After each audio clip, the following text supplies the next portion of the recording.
Salve, salve, viajantes! Está começando o Vênus Investiga. Hoje vamos retratar o caso Flor de Lis, ex-líder religiosa, ex-deputada federal pelo Rio de Janeiro, condenada por ser a mandante do assassinato do seu então companheiro, o pastor Anderson do Carmo. O crime ocorrido em 2019 com desfecho e condenações não só de Flor de Lis, mas também parte de seus filhos, ganhou notoriedade pelo método e por toda a história pregressa de Flor de Lis e Anderson.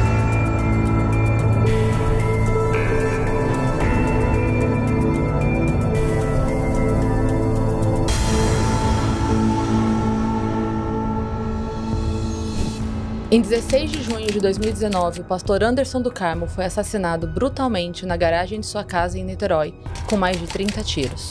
O autor dos disparos foi Flávio dos Santos, filho biológico de Flor de Lis. Flor de Lis teve uma trajetória que foi considerada por muitos anos de acolhimento na comunidade do Jacarezinho, no Rio de Janeiro. Ela também tinha filhos afetivos, além dos biológicos, somando 55 filhos. Anderson do Carmo, ainda menor de idade, foi um dos filhos afetivos de Flor de Lis. Com o passar dos anos, passaram a se relacionar de forma diferente. Anderson virou marido de Flor de Lis, mas não só isso, também um grande companheiro. Fundaram igreja, produziram filme e ele também administrava a vida financeira da família. Segundo o depoimento de um dos filhos, Flor de Lis dizia que não aguentava mais a situação financeira administrada por Anderson. Ele ficava com a maior parte do dinheiro que recebiam para pagar as contas, enquanto ela ficava com a menor parte para uso pessoal. E isso teria motivado o crime. Uma trama complexa, que envolve política, religião, sexo, adoção e que será contada em 4 partes aqui, no Vênus Investiga. Quem nos ajuda a contar esse caso é o escritor e jornalista Ulisses Campbell. Ulisses Campbell é jornalista, escritor e roteirista. Entre outras biografias, é autor de Flor de Lis, A Pastora do Diabo, que narra toda a trajetória da ex-parlamentar e cantora gospel. Ulisses trabalhou em diversos veículos jornalísticos e é referência em biografias de assassinos e crimes notórios. Ulisses, o que te causou tanto interesse por esse caso?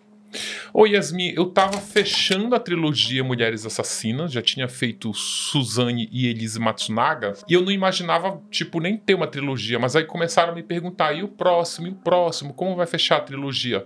E aí tinha acabado de acontecer o crime. A Flor de Lis estava prestes a ser cassada na Câmara Federal, que ela era deputada. Aí eu comecei, era um caso muito complexo, né? Tinha todo aquele estilo novelão, cheio de personagem, crime misterioso, porque ela não assumia a autoria. E aí eu comecei a me interessar pelo caso. Quando você se deparou com a situação, você já tinha todas as informações ou você foi descobrindo aos poucos e se deparando com novas coisas o tempo todo? Cris, eu só tinha de informação que eu via na imprensa, mas para um livro eu precisava de muito mais que isso. Aí foi que eu comecei a pesquisar. Primeiro eu tive que ler o processo, que era um processo muito grande, porque são muitos réus, né? Ela era só apontada como a mandante, mas os executores eram os filhos. Então, assim, deu muito trabalho. Porque se você for ver, a Suzane e a Elise, que foram crimes que eu já tinha feito, são com casos mais simples, porque tem uma vítima, no caso da Suzane, 2 vítimas, né? Uma vítima da Elise e 2 réis confessas, o que ajuda muito, né? Porque eles já contaram como... Quando o réu confessa, ele já participa da reconstituição, ele dá um depoimento contando como tudo aconteceu, é mais fácil. No caso da Flor de Lis é mais complexo, primeiro porque é aquela teia de personagens e porque ela não admite até hoje que mandou matar o Anderson, é mais difícil. Eu passei muito tempo mergulhado no caso para poder entender toda a gênese do assassinato. E falando sobre o crime em si, você consegue traçar pra gente uma linha do tempo desse dia? A Flor de Lis, ela lembra um pouco a trajetória da Elise, porque o Anderson, ele não era... Desculpa o trocadilho, mas ele não era flor que se cheirasse. Ele era um homem extremamente violento, ele praticava violência sexual dentro da casa, ele praticava violência psicológica com a Flor de Lis, ele praticava violência patrimonial. Então a Flor de Lis, só que a Flor de Lis como esse fenômeno, como uma cantora gospel de sucesso, pastora das multidões e até mesmo mandato de deputado federal, era tudo creditado no Anderson, porque foi o Anderson que bolou essa marca, o Anderson que fez dela essa celebridade que ela se tornou. Inclusive teve o filme que ele idealizou, que fez muito sucesso. Então, assim, a Flor de Lis, ela vivia na mão do Anderson. Ela não sabia nem quanto ela ganhava, não sabia quanto a marca dela valia. Só que aí eles fizeram uma viagem para Europa e ela descobriu, foi uma viagem porque ela ia cantar, ela ia pregar. Ela pergunta para ele quanto tinha sido o cachê, ele fala que tinha sido 30 mil, mas ela mexendo nas coisas dela, ela descobre que tinha sido 300 mil reais. Então ela descobre ali, naquele momento, que ela vem sendo enganada a vida toda. E aí, ali nasce o desejo dela de se livrar do marido. A Flor de Lis, como ela era uma pastora muito reconhecida, muito reverenciada, ela também passou pelo seguinte empecilho: eu não posso ser uma mulher separada. Porque, tipo, inclusive ela encabeçava uma sessão lá de salve seu casamento e recebia mulheres lá que estavam com problema de casamento para fazer o casamento reavivar e tal. Então ela não podia. Ela achava que podia ser viúva, mas não podia ser divorciada porque a igreja não aceitava. Então ela resolve matar o marido. Aí ela chama primeiramente o Lucas, que era um filho que ela tinha recém-entrado na casa e que era envolvido no tráfico, ele fazia parte do Comando Vermelho, e aí ela manda a Simone, que é a filha mais próxima, dizer pro Lucas que ele tinha que matar o pastor Anderson. E o curioso é que o Lucas diz assim: olha, manda dizer pra mãe Flor que eu sou traficante, mas eu não sou assassino, não vou fazer. E aí depois ela chama outros filhos, que é a Marzia, a Rayane, o Biraci, filhos próximos, que eram filhos adotivos, né, ou afetivos, dependendo do nome. E aí eles bolam um plano para matar. Mas o plano é uma lambança, porque primeira coisa eles, vamos envenenar o pastor? Vamos. O pastor, ele tinha o hábito de tomar em jejum um leite fermentado, e aí eles colocaram o veneno dentro desse leite, aí ele, por uma seringa para não romper o lacre, aí ele abre, toma várias doses, toma um suco de laranja, mas ele não consegue morrer, ele vai parar no hospital internado com suspeita de gastrite, de úlcera, achava que era uma bactéria chamada H. pylori, e aí eles resolvem aumentar a dose de veneno, eles colocam numa jarra de suco de laranja, mas eles não avisam todos os filhos da casa, e uma das meninas, a Cristiana, toma esse suco sem querer e vai parar no hospital, ficar na UTI entre a vida e a morte. Ou seja, e aí eles começam a mandar mensagem entre eles: o pastor é um touro, né? Porque ele não morre, ele toma o suco e não morre, a outra lá tomou e foi parar numa UTI. E aí, como eles veem que o envenenamento não tá dando certo, eles resolvem contratar um pistoleiro. Então a Rayane, ela liga para um pistoleiro lá, que eles vão deixando muitos rastros, que eles entram no Google assim, como contratar um matador de aluguel. E aí eles contratam um matador de aluguel, o pastor ia sair num carro X da casa para a igreja lá, o Cidade do Fogo, que era a igreja do Ministério da Flor de Lis, e eles dão todas as coordenadas. Inclusive eles fazem a seguinte observação: se o pastor não estiver sozinho, você não atira, porque ele pode estar com algum de nós. Então ele vai estar nesse carro sozinho. Só que aí o pastor, no dia combinado, o pastor sai da casa, para numa concessionária, porque ele tinha comprado um carro novo. Ninguém sabia. Eles não sabiam que ele ia trocar desse carro. Aí ele sai com um carro novo e o pistoleiro vê que é um outro carro e diz assim: eu não vou arriscar. É muito parecido com a descrição que eles me deram, mas não é o mesmo carro, eu posso cometer um erro. E aí ele não atira. Elas tinham pago metade do cachê do matador, que era tipo 10 mil reais. Eu posso estar errando o valor, mas era cerca de 10 mil reais. Eles pagam 5 mil na hora da encomenda e pagariam os outros 5 mil quando o serviço tivesse sido feito. Só que aí ele não faz o serviço, diz: olha, desculpa, mas vocês deram a coordenada errada. Aí ela diz: então você tem que devolver o dinheiro. Ele fala: não, o contrário, vocês têm que pagar o que estão me devendo, porque eu não fiz o serviço por conta da coordenada errada que vocês deram. E ele começa a ameaçar: e se vocês não me pagarem, eu vou matar vocês. Aí a menina corre pra Flor de Lis: olha, mamãe, ele não fez e vai matar a gente se a gente não pagar o resto. E aí ela manda depositar o dinheiro na conta dele, ou seja, mais um rastro, depósitos, transferências financeiras, tudo isso era conversado por mensagem pelo telefone celular, vai deixando esses rastros. Aí o Flávio, já irritado com toda essa lambança que é o plano para matar o pai, resolve assumir ali e diz assim: mãe, é o seguinte, me dá X em dinheiro. Ele pede dinheiro? Ele pede para poder comprar arma. para comprar a arma do crime. Aí ele compra uma arma do crime, traz essa arma para cá, ele chama o Lucas de novo, que já tem passagem pelo crime, vamos lá comprar uma arma, eles compram a arma que matou o pastor, e o plano ficou mais simples. Mãe, é o seguinte, agora a senhora tira o papai de casa, leva ele para dar uma volta, quando a senhora estiver chegando com ele em casa, a senhora avisa pelo WhatsApp, que aí a gente já sabe o momento e dá o bote. E aí ela aproveita para comemorar uma data lá de namoro ou de casamento, aí sai com ele para dar uma volta. E aí ela leva ele para uma praia deserta também, parece que eles transam pela última vez, segundo lá os investigadores.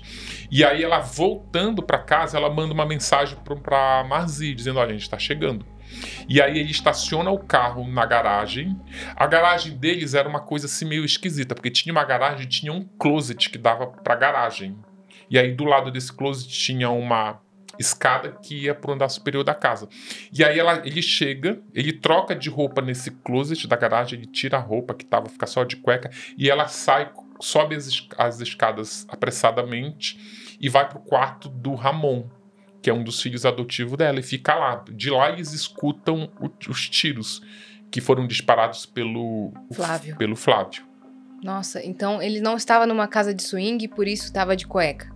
Não era essa a história, né? Não, ele tirou a cueca na garagem. Entendi. A casa de swing foram outros momentos. A Flor de Lis, bem da verdade, a Flor de Lis, quando ela matou o Anderson, eles já estavam separados. Uhum. Eles moravam juntos, mas ela já vivia um romance com um funcionário do gabinete dela.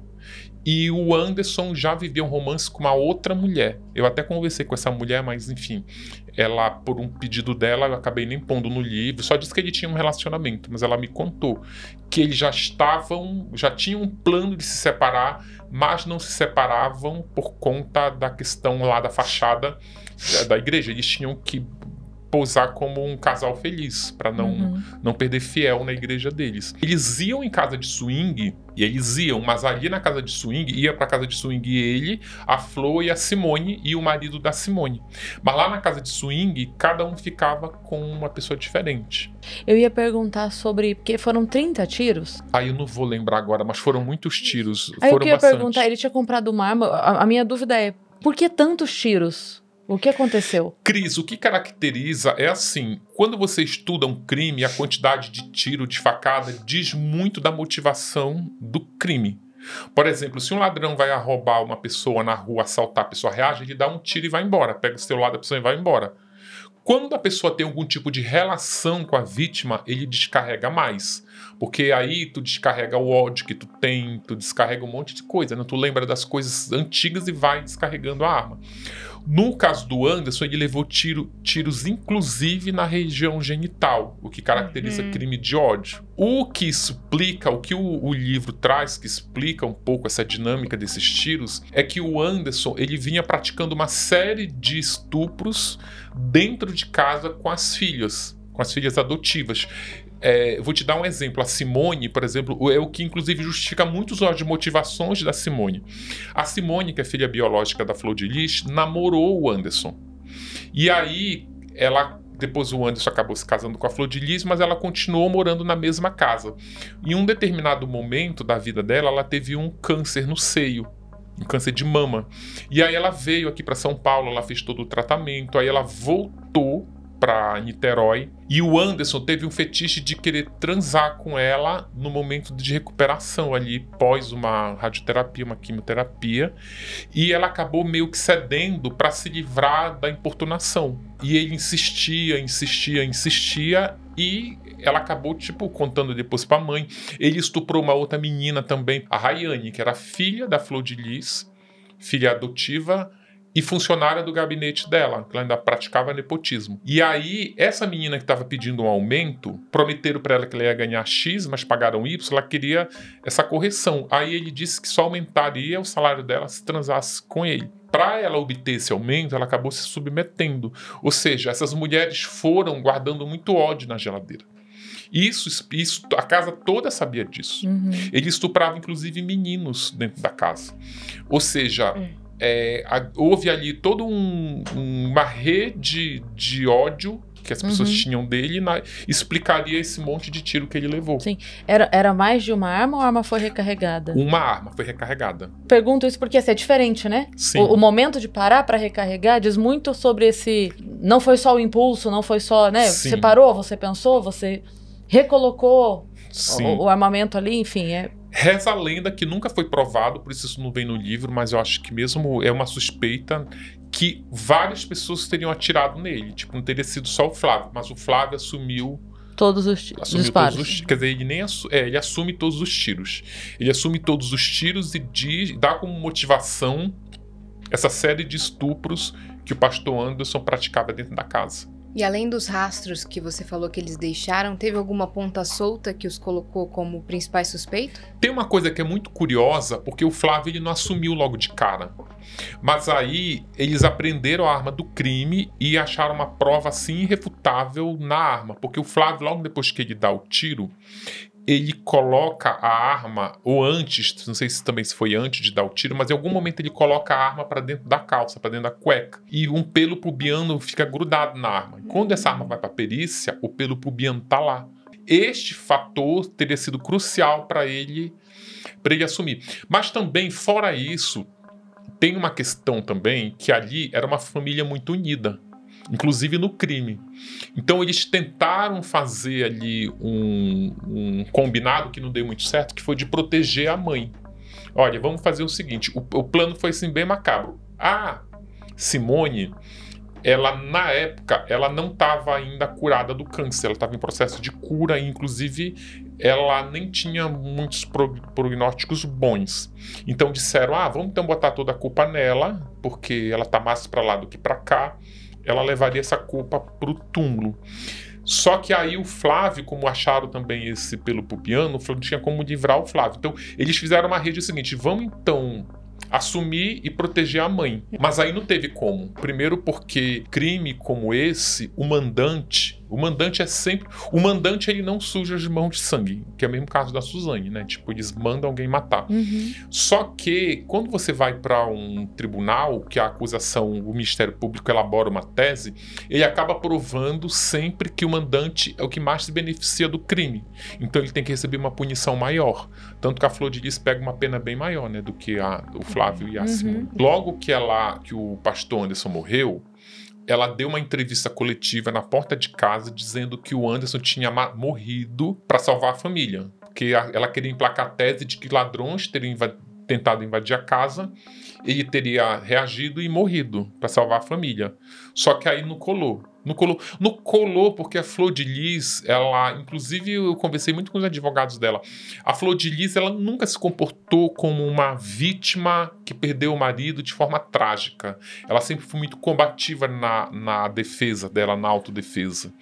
Ela ameaçou testemunha, ela gravava uns vídeos assim, desafiando a polícia a provar, desafiando os promotores do Ministério Público. E aí, essa tese não colou. Ela não durou ali 12 dias, até porque quando ela grava essa entrevista coletiva lá, ela não se emociona, sabe? Ela finge um choro. Eu não sei se vocês já viram os vídeos da Flor de Lis, ela é muito atriz, né? Até que ela é atriz, que ela interpretou ela própria lá no filme, mas ela não convence. Não convence. E tribunal do júri você tem que convencer, de convencimento. E aí, no dia do enterro do marido, 2 dias depois, ela torna a falar, tentar fazer ali um vídeo tentando comover. Olha, morreu para salvar a família. Mas o Flávio já é preso no dia do funeral do pai. Ele é preso, na verdade, é uma estratégia que a polícia usa, porque ele tinha uma ex-namorada que tinha conseguido uma ordem de restrição para ele não se aproximar. Ele violou essa ordem, ela tinha dado queixa na polícia, então eles aproveitam essa queixa dela para prendê-lo, que aí, tipo, com ele preso, fica mais fácil investigar, fica mais fácil arrancar a confissão dele, e daqui a pouco, com a prisão dele, foi uma escalada, assim, foi sendo preso um por um. O casamento da Flor de Lis e o Anderson durou quanto tempo? Se casou na década de 90. Foi bastante tempo. Foi bastante tempo. E aí, a minha pergunta é, ele teve esse problema financeiro com ela e depois desencadeou toda essa questão dos abusos sexuais dentro da casa. Antes disso, durante esses outros 20 anos, então, eles tinham alguns outros problemas? Ou como é que Não. O Anderson, o casamento da Flor de Lis com o Anderson é uma coisa assim que parecia indissolúvel, porque era uma parceria matrimonial, mas era uma parceria de negócios, porque o Anderson tem umas passagens no livro que são muito interessantes, que explica muito a natureza dessa relação. O Anderson queria ser a Flor de Lis, ele tenta ser pastor, mas ele não tem carisma para pastorar, ele tenta ser cantor, mas ele não tem voz para isso, ele queria ser o deputado, mas ele não tinha talento para pedir voto, enfim. Então aí ele transfere para Flor de Lis esse projeto pessoal. Ele tinha a capacidade administrativa dessa fama, de repente, né? De criar esse... Sim, ele criou esse produto e vivia esse produto como se fosse ele. Tem uma reunião que ele fez com alguns pastores na casa, assim, um pouco, tipo uns 2, 3 meses antes de morrer, que ele fala assim, olha, a Flor de Lis não seria... a Flor de Lis seria nada se não fosse eu. Porque, inclusive, quando eu comecei a me relacionar com ela, nem o português ela falava direito. Ela não falava nenhum plural, por exemplo. O único plural que ela falava era de ônibus e pires, porque a palavra já vinha no plural. E os pastores começavam a rir com a Flor de Lis lá. Quando ele procurou as gravadoras para tentar emplacar a Flor de Lis, primeiro ele dá uma fita demo com ele cantando e fala, cara, você não, mas a tua mulher canta bem. E aí, em algum momento da vida, ele descobre, ele aceita, cara, aí a Flor que nasceu para brilhar e não eu. Então ele vai para a coxia, para os bastidores, e começa a se projetar na Flor de Lis. Então ele procura, por exemplo, ele procurou um produtor de moda que conseguiu roupas de alta costura para Flor de Lis. Esse cara traz para ela aquelas perucas icônicas. Caríssimas, né? Caríssimas, de R$6.000. Então tudo...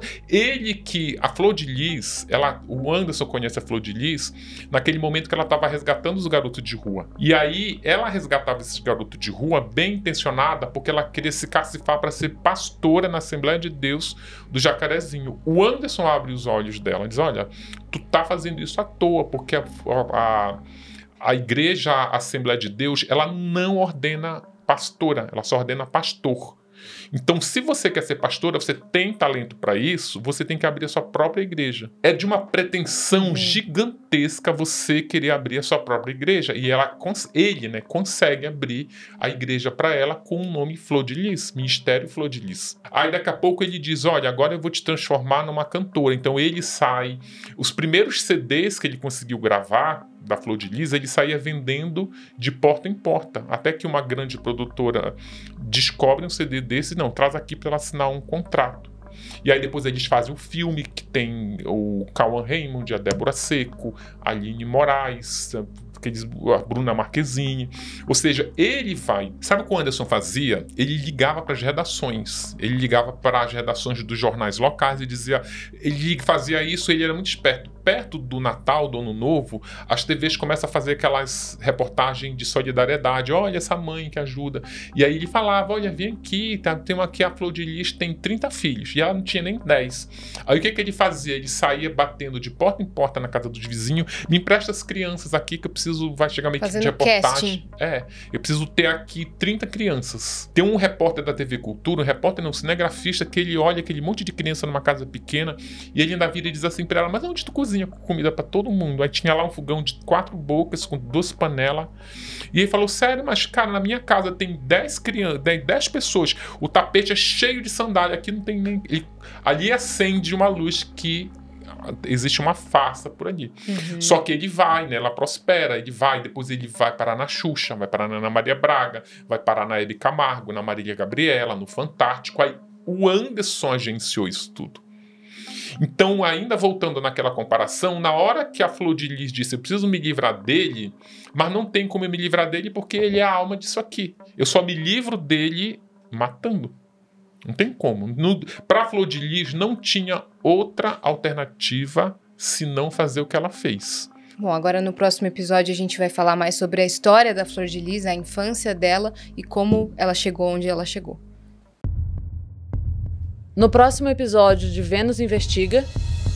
Cara, quando ela me contou, eu nem acreditei. Ela disse assim, eu previ a morte do meu filho do Hamilton e eu previ a morte do meu marido. E aí ela conta uma história, assim, que é muito novelesca, assim, sabe? A gente foi ali perguntar se a mãe Flor tava abrigando. Ela disseram que não tá abrigando. E a Flor disse, não, vamos lá. Eu sou a Flor, vamos lá. Só tenho vaga para um. Eu não tenho vaga para os 3. Aí o que eu vou fazer? Eu vou dar um banho nos 3. E aí depois desse banho eu vou descobrir com qual eu fico.